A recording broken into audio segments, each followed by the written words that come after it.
3 दिन से जनाब गायब हैं और 4 दिन से 5 दिन से मैडम गायब है। लेकिन चालू की बल्ले बल्ले हो रही है भाई भाभी की। इस तरह से उनकी जो है एब्सेंस में चालू की बल्ले बल्ले हो रही है और वो भर भर के पूरे अपने मजे ले रही है और मजे से अपना कंटेंट क्रिएट कर रही है। सुनने में आया है कि जहाँ ये लोग गए हैं वहाँ कुछ प्रॉब्लम हो गई है, तो उसके चलते जनाब ने एक स्टोरी भी शेयर की थी उसमें अपने इंस्टाग्राम पे, और आज कोई कम्युनिटी शायद कोई स्टोरी और भी कोई पोस्ट की है कि आप हमारे लिए परेशान हो रहे हो या जो भी है कंसर्न है इसका।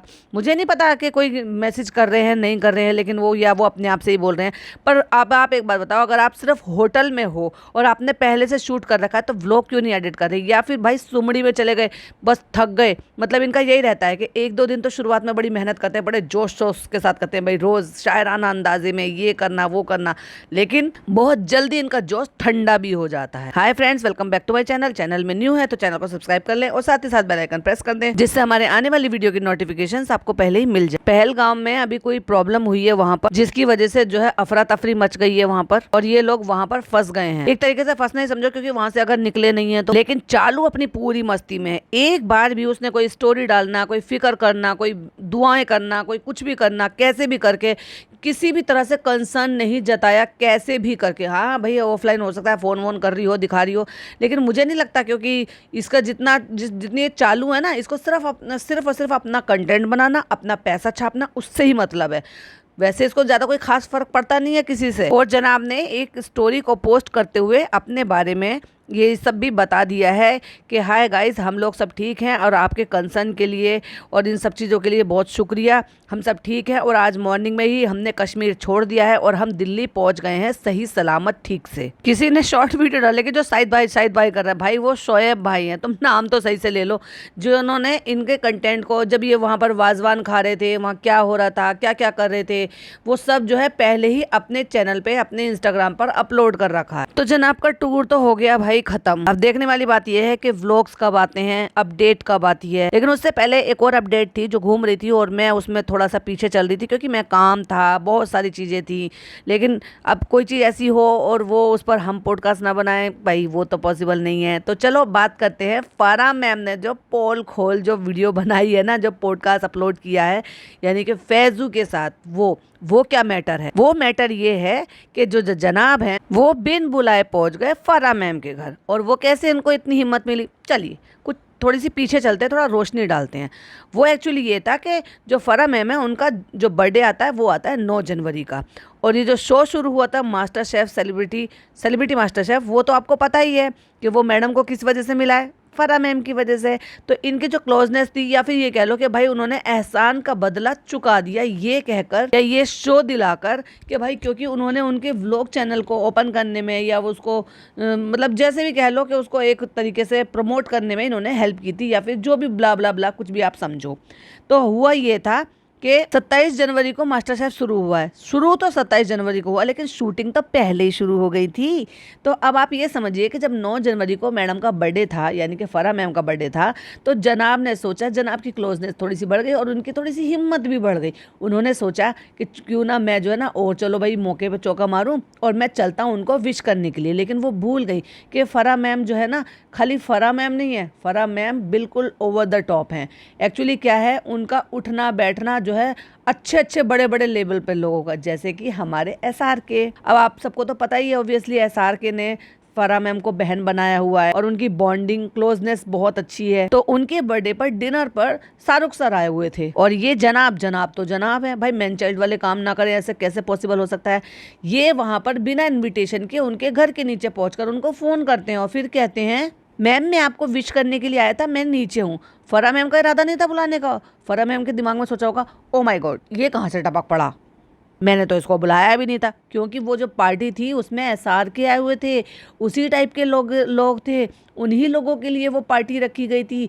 वो एक जो है प्राइवेट पार्टी थी, और वहाँ पर कोई भी ऐसे छोटे मोटे एक्टर, ठीक है भाई इनके साथ अलग बॉन्डिंग है, उनके साथ अलग बॉन्डिंग है, तो इसका मतलब ये थोड़ी ना कि आप किसी के पीछे पड़ जाओ। मतलब वही है ना कि किसी ने जो है एक उंगली पकड़ाई, तुम पूरा पहुँचा ही पकड़ लो और उसके घर पहुँच जाओ। तो फरा मैम ने लिटरली क्या बोला वो मैं आपको सुनाती हूँ। सुना आपने? फैजू कहते हैं मैम बुलाओ प्लीज, हम लोग एक बार शाहरुख सर का दीदार करना चाहते हैं। तो वही जो है फरहा मैम कहते हैं ओए इस टाइम शोएब आया था मेरे घर पे मेरे बर्थडे पे, और फिर जनाब का पूरा नाम लिया, शोएब इब्राहिम, हाँ वो आया था मेरे घर पे। क्या बात है यार, वो ऐसे ही टपक गया। अब इस लाइन में आपको क्या लगेगा? वो ऐसे ही टपक गया यानी कि नॉन इनवाइटेड था, मेरी मर्जी नहीं थी उसकी बुलाने की, मैं इंटरेस्टेड नहीं थी उसको अंदर बुलाने के लिए। उसने मेरे को रात को फोन किया कि मैम मैं आपको विश करने आना चाहता हूँ। तो कहती है आई सेड, मैंने कहा मेरे घर पर डिनर है, डिनर पार्टी चल रही है। तो ही सेड मैं हाँ मैं ऐसे, और वो आ गया और वो वहां पर शाहरुख से मिला, या ना चाहते हुए भी। अब जब वो नीचे आके कोई ये बोलेगा या दरवाजे पर खड़ा होकर ये बोलेगा कि मैं आ गया आपके घर पर खड़ा हूँ,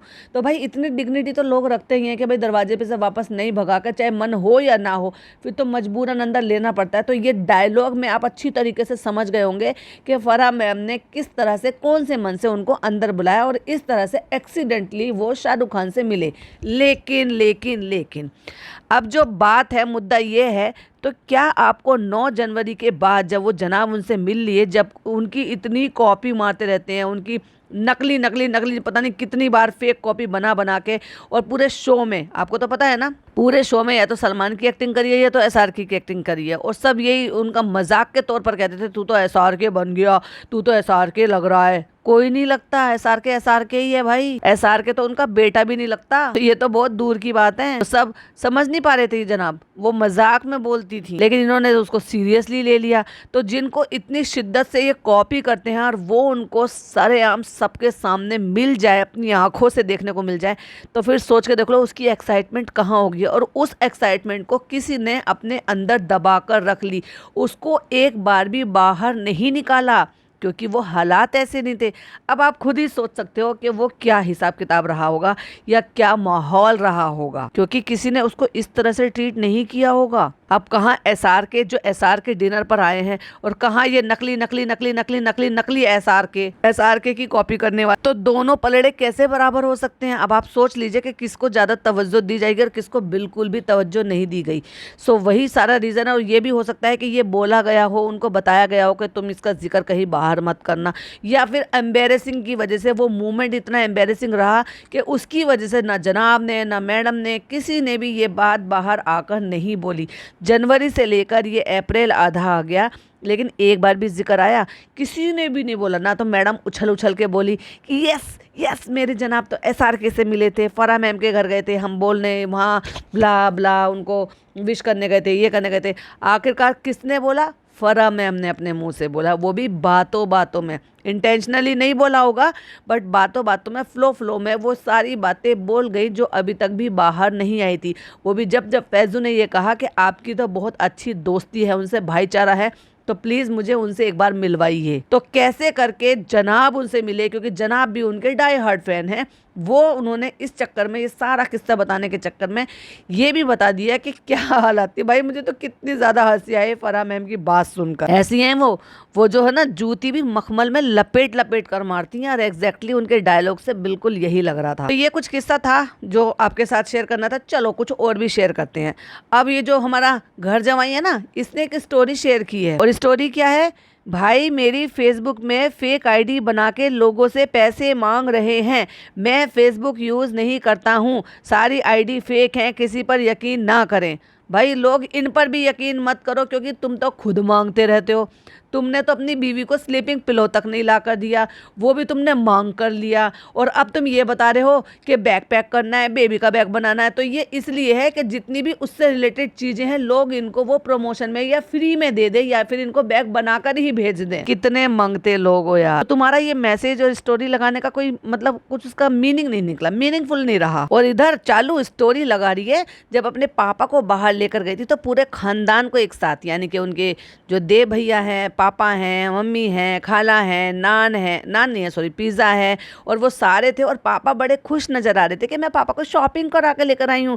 तो भाई भाभी को तो भाई नीचे दिखाने का मौका मिलेगा, लोग तो कमेंट करेंगे कितनी अच्छी बेटी है। बेचारे पापा जो है कमरे में बंद रहते हैं, तो इसलिए आज उनको घुमाने लेकर आई है, उनकी पसंद से शॉपिंग कराने के लिए लेकर आई है, उनकी मन की मुराद पूरी हो गई। और देखो इनके पापा कितने खुश लग रहे हैं, अल्लाह सबको ऐसी बेटी दे। तो इनडायरेक्ट वे में ये किस पे शेड हो गया? भाई भाभी पे, क्योंकि रहते कहाँ हैं पापा? भाई भाभी के पास, लेकिन आज तक कभी भाई भाभी शॉपिंग कराने के लिए लेकर गए, जबकि पापा नीचे भी जाते हैं घूमने के लिए, वॉक करने के लिए भी जाते हैं, प्लस कोई ओकेशन होता है तो बाहर जो है, चाहे दूर जाना हो चाहे पास जाना हो, रेस्टोरेंट में भी जाते हैं खाना खाने के लिए। लेकिन जितना आप चालू ने चलाकर उनको शॉपिंग कर ली, इतना तो भाई भाभी भी करा सकते थे, लेकिन उनको सारी चीज़ें प्रोवाइड तो कराते हैं बट बंद कमरे में ही, वो अपनी पसंद से नहीं ले पाते या चॉइस से नहीं ले पाते। और भाई दोनों ने जानबूझ के पर्पसली किया ये, क्योंकि जिस रवैये से वो शॉपिंग करा रहा था अपने ससुर को, हंसा हंसा के उनको उनको उनकी मुस्कुराहट चाहते थे वो, कि वो हंसें मुस्कुराए, खिलाते हुए हंसते हुए आए और ये दिखे कि देखो कितने अच्छे बेटी दामाद हैं, कि देखो एक बीमार पापा को कैसे खुश कर रहे हैं, कैसे उनकी खुशी के लिए क्या क्या एफर्ट डाल रहे हैं। ये था चालू अप्पी का दिमाग। बड़े दिमाग से खेलती है चालू अप्पी। और भाई भाभी के पीछे तो हाथ धो के भाई ऐसे पड़ी हुई है कि इतनी बड़ी प्रॉब्लम हो गई, कोई अपना सगा कहीं ऐसे गया हो और वहाँ से सुनने को मिले कि टेररिस्ट अटैक हो गया है या वहाँ पर कुछ और प्रॉब्लम हो गई है, ऐसे चलते जहाँ भगदड़ मच जाए या फिर ऐसे जान का खतरा हो या कोई भी चीज़ हो, तो सबसे पहले अपनों की फिक्र होती है। और ये तो छोटी छोटी सी बातों में ब्लेसिंग मांगने लग जाते हैं ना, कि दुआ कराओ, दुआ करो, ये करो वो करो। एक बार भी इसने कंसर्न जताया? बहुत ज़्यादा शातिर और बहुत ज़्यादा चालू और बहुत ज़्यादा चालाक औरत है ये। और इसके लिए ना एक ही लाइन फिट बैठती है, बाप बड़ा ना मैया, सबसे बड़ा रुपया। ना ये अपनी माँ की हुई ना अपने पापा की हुई, और भाई भाभी तो छोड़ ही दो, जो अपने माँ बाप की नहीं हुआ वो भाई बहन का क्या खैर क्या ही होगा। पैसे की इतनी हाय माया एक दो चीज़ों के लिए, पैसा और खाना। खाना और पैसे के लिए ऐसी हाय माया लगी रहती है इस औरत को, ऐसा लगता है जैसे ये दुनिया से ना लुप्त हो जाएंगे अगर ये उनको जल्दी जल्दी अपनी तिजोरी नहीं भरेगी, अपना पेट नहीं भरेगी, अपना टैंकर नहीं भरेगी पेट का, तो वो दुनिया से लुप्त हो जाएंगे और फिर इसको कभी नहीं मिलेंगी। इस तरह से सोचकर अपने बैंक को और अपने पेट के टैंकर को भर रही है। और पता है मेरे को सबसे ज्यादा हंसी जो है ना इनके टाइटल देखकर बहुत आती है। जिसमें सुकून लिख रखा है ना, उसमें सुकून नाम की चीज नहीं दिखाई दे रही है। जिसमें बर्फ की चादर लिखा हुआ है ना, उसमें बर्फ नाम की चादर दिखाई नहीं दे रही है। और जो जिस तरह से डालना चाहिए ना वो कैप्शन के, हाँ वाकई में आपने एंजॉय किया, वाकई में बर्फ की चादर बिछी हुई थी और आप उसमें मतलब लीन हो गए, मगन हो गए। टाइटल कुछ डाल देते हैं, व्लॉग कुछ और ही होता है। और लग ही नहीं रहा कि भाई ये घूमने फिरने गए, ऐसे गए हैं कि बस जैसे ये एक तरीके से अपने बेडरूम से निकले और दूसरे बेडरूम में चले गए और बस इनको वहाँ पे सोना है और आराम करना है। आई नो आज छोटा सा पॉडकास्ट बनाया है, आई होप आपको पसंद आया हो, क्योंकि आज मैं गई थी ऑल इंडिया, मेरा वहाँ पर अपॉइंटमेंट था, पूरा दिन वहाँ पर लग गया। सुबह से कुछ खा कर नहीं गई थी, मे भी शायद कुछ टेस्ट होने वाला था, फिर वहाँ पर कुछ खाया नहीं, पूरा दिन भाई थक गए। फिर वहाँ से 5 साढ़े 5 बजे के करीब जो है घर पहुँचे, वापस आके थोड़ी देर रेस्ट किया और उसके बाद से ऐसा हो रहा है कि जैसे बॉडी में ना बहुत ज़्यादा थकान सी, जैसे फीवर जैसा। तो मैंने सोचा चलो दिन खाली नहीं जाना चाहिए, आपको छोटा सा एक पॉडकास्ट, कुछ पॉइंट थे वो तो आपके साथ शेयर कर ही दूँ। और हाँ 11 बजे जो सुमित महल का जो करारा जवाब आया ना, उस पर पॉडकास्ट आएगा, प्लीज़ ज़रूर सुनिएगा और अपनी ओपिनियन मेरे साथ ज़रूर शेयर कीजिएगा। जो जगत दीदी हैं उनकी क्या हिस्ट्री है जो उनको नहीं जानते, वो भी मैंने कुछ पॉइंट उसमें साथ में डाले हुए हैं, तो प्लीज़ उसको देखिएगा और अपनी ओपिनियन मेरे साथ जरूर शेयर कीजिएगा। तब तक के लिए इस वीडियो को पसंद कीजिए। चलिए मिलती हूँ किसी नेक्स्ट वीडियो के साथ। टिल देन बाय बाय, अल्लाह हाफिज़, टेक केयर।